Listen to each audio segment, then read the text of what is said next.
Yes. Congratulations for the boy behind the door. Thanks. Appreciate it. Yeah, this was one edge of your seat thrill here. I do have to admit, which is now showing on Shudder. So, you know what? Let's start off with the easy question: Is how did you get on board on a project like this? It was actually one of those things where Rick Rosenthal, the producer, actually directed a couple episodes of one of my first shows that I did, and his team reached out to my team and asked if I would come on and help them out for a couple days on the movie. I guess I don't know what happened with the role, if they just couldn't find someone or what, but he called me and asked me to come in, and I was happy to do it. I had fond memories of working with Rick, and so yeah, that's how I got on the movie. It was one of those things where you hope for a friend remembers you and asks you to come do a gig.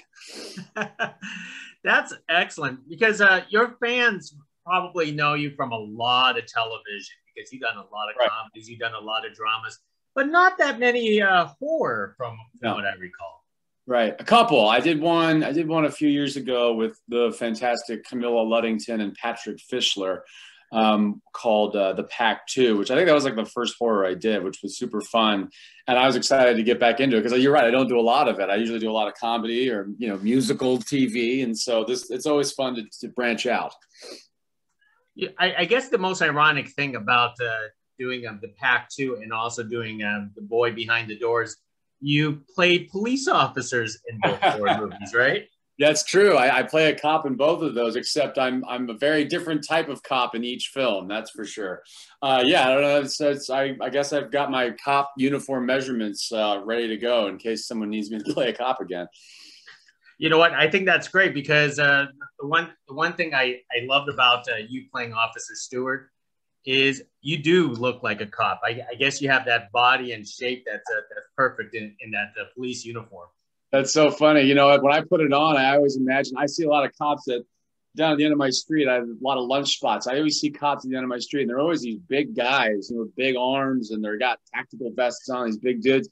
And I feel like I put on the uniform, and I feel like I don't fill it out quite as well. But I guess it looks better on camera than it does in my trailer mirror. So how does it feel wearing a costume like that? Was it pretty comfortable, or was it pretty heavy, or they just adjusted it for you?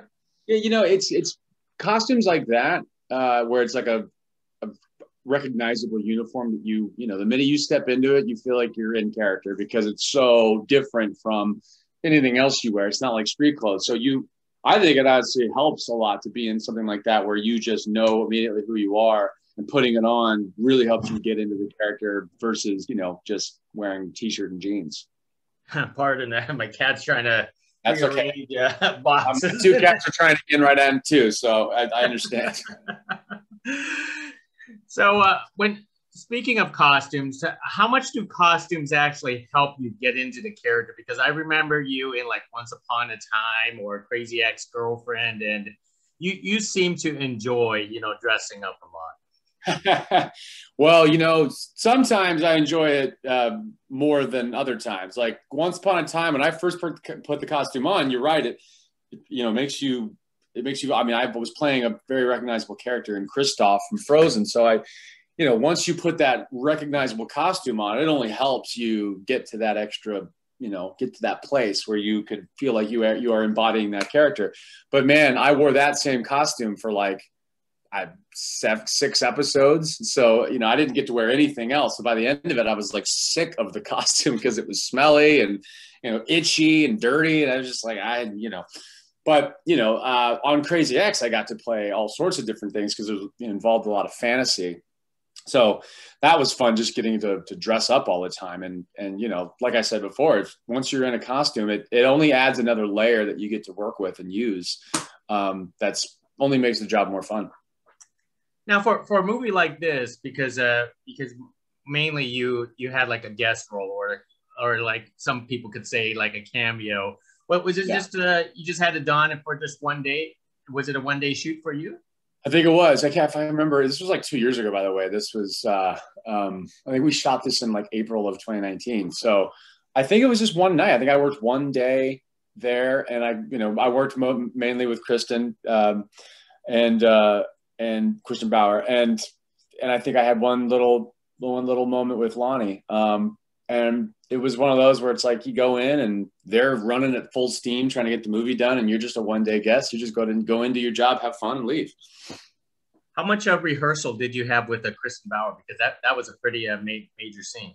Yeah, it was, again, this all happened so fast. I got the call and it was basically like, hey, can you basically just show up on set tomorrow or whatever it was. It was very last minute. So I didn't have a lot of prep, but, we got to work with the director and we got to rehearse the scene a bit before we started lighting and shooting. So, we had just like in TV, you get on set, you can rehearse for 20 minutes while they light and then you go, but it was she's such a pro, the directors were great. And it felt so natural that, we didn't need to work it too much. It just was very natural and real.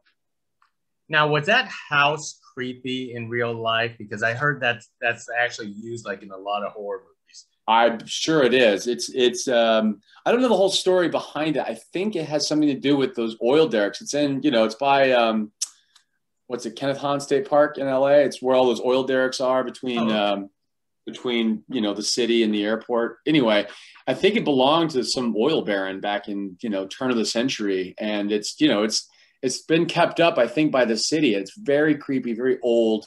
And, yeah, definitely perfect for horror movies. And it was a little interesting to be shooting there at night. It's like, you feel like you're in a horror movie when you're shooting in a place like that. That's terrific. Now, you don't do a lot of indie films like this because a lot of people know you from television. But what is the lure about doing like smaller projects like indie films? Well, it's interesting. It's such a different process altogether. In TV, if you're doing multiple episodes or whatever, you're there for a long time. You're with the character for sometimes months or years. And this is something that you go in, you work on it for a bit, you shoot it, and you're done. If you're the lead in the movie, like Kristen and Lonnie and Ezra, they were working with that for weeks, but then it's over and you move on. It's very different. You sit with a character for much less time. You have more focus on a smaller amount of time for the project, and then you move on to something else. It takes up a part of your mind for a blip, and then you move on. And it's interesting. It's a very different style of storytelling. Now, the directors David and Justin, this is their feature film. How did you think they did overall? I think they did great. I mean, honestly, you never know what it's going to turn out to be because so much depends on. You're trusting the directors, you're trusting the cinematographers, you're trusting everybody to do their job. And, all you can do is bring your best. Now, when it comes out and you see it, it's either, then you'll see it on the final product on the screen.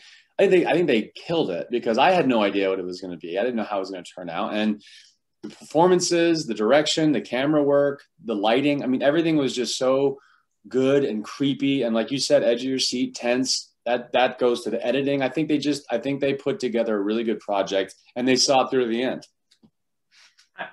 How do you watch your stuff when the stuff that you star in? Do you watch it just like regular audiences, or do you kind of study going, what did I do good or what did I do wrong?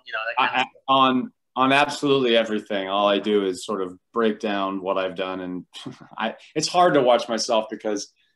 I don't know. I'm sure it's different for every actor, but you want your best out there, obviously.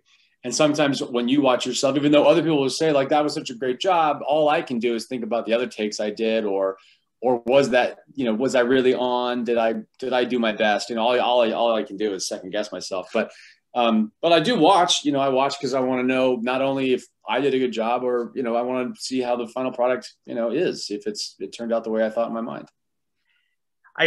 You've been in so many TV shows. If there's a TV show that could be revived, what TV show would you love to a revival of? That I've done? Oh yes. God, I don't know. I don't know. There's so many. I'm certain you have a favorite. Well, for different reasons. I like Greek was my first big show, so that obviously has a special place in my heart. I don't know about reviving it. I think it was one of those things that stands alone in such an amazing part of television history and in my own mind and heart, but it's hard to say. I think that that's happening so many times now. It's like, you know, things are getting rebooted, and I don't know what I would do from my own repertoire. What I would want to reboot or revive. That's hard. That's a hard question. I can't say I would know which one to pick. Most excellent. Well, let me wrap it up with one more question. Sure. Something that you got involved in, and I just checked out the series for Netflix You, and you got involved. You don't have to give spoilers or anything because people don't want to hear spoilers, but how fun was it to be a part of that project? I'll tell you what, I was super excited to be cast in it. It was one of those that, you know, you read it and you go, oh, this is perfect, and you hope that it goes your way, and it did. So I was very thrilled and thankful. You know, when I first got on, it was like the height of the pandemic in the winter. So, you know, everyone was masked up, everyone was testing every day. We didn't know if we were going to get shut down, you know, because people were tested. So it was very chaotic in that way. But everyone involved, all the creatives, all the cast, the crew, everybody was so good and wanted to be there and wanted to do their best that it made my job easier, you know. And I don't know, I had a great time. And I think in the middle of the hard year we've had, it was nice to be on set with a bunch of people who wanted to work and make good television. And and I had such a good experience with Penn. Penn was incredible. All the directors and writers were great. I can't wait to see it. I know it comes out this fall, and I'm excited to watch it. And I had a great time doing it. You know what? I'm excited to watch that too, because I saw your name attached to it. I was going, I wonder what's going to go on there. But best for all of us to watch it in the fall. Yeah, exactly. Yeah. Well, Scott, hey, thank you for carrying this conversation with us about The Boy Behind the Door. It's an excellent film, edge of your seat, and Absolutely. People will have to watch to see what happens to you. Exactly. Yeah, check it out. Can't wait. Thank you very much. Next time, Scott. See ya.